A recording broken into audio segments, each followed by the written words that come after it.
forced to do so. Thanks, Senator Walsh. Yes, pity. Okay, Deputy Barrett.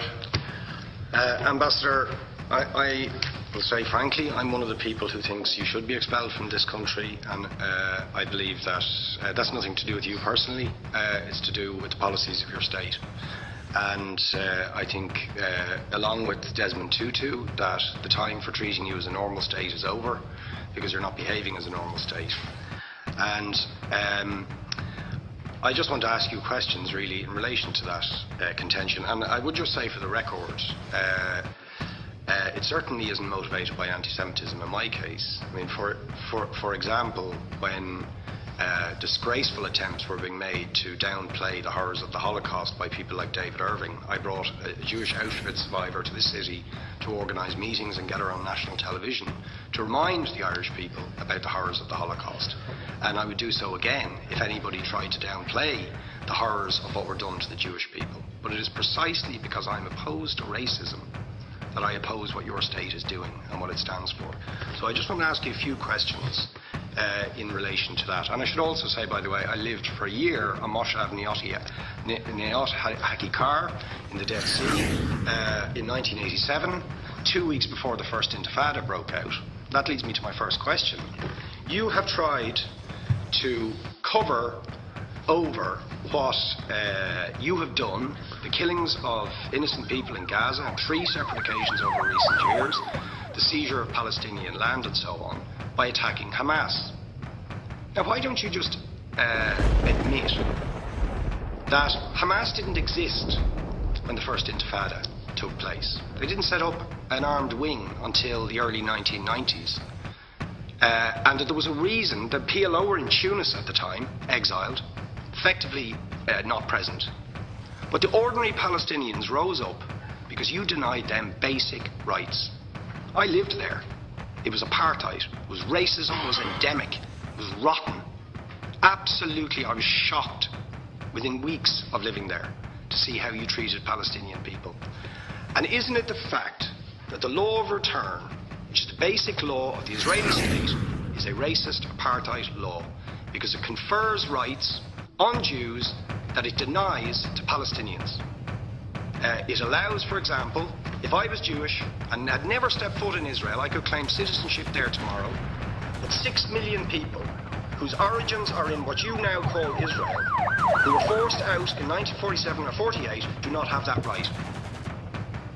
Isn't that part of the reason why the Palestinians are in dispute with Israelis? Because you deny them the right to return to their homes and to their land and to their villages, and that they have a legitimate claim, even under international law, to return, but you deny them that right. Why do you deny them that right? And why do you give that right to other people who have no connection whatsoever with the land, whether you call it Israel or whether you call it Palestine? Why do you continue to seize land, if you're serious about Oslo and the two-state solution? Why do you continue to seize land, which under that agreement is land designated to be Palestinian land? 500,000 people, most of which has taken place since Oslo. You allow that to happen. Why do you allow it to happen if you're serious about giving this land to the Palestinians? It's absolutely extraordinary. And it just, you must, are you not just taking us, Ambassador, for idiots? That you can say with a straight face, we're serious about peace, but while we're serious about peace, we're going to seize Palestinian land. And you expect the Palestinians to just sit back and do nothing about that. And the world to accept that that is an acceptable way to behave. And you asked earlier on, what could we have some constructive solutions? Now you know what the Palestinian people have been asking for.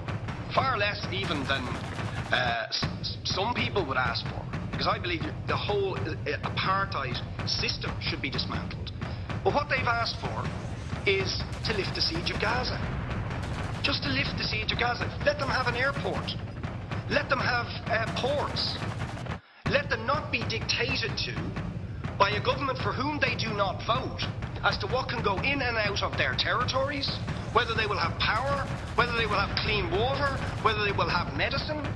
What makes you think you're allowed to have nuclear weapons and the 4th biggest army in the world and visit destruction on the people of Gaza, but they have no right to defend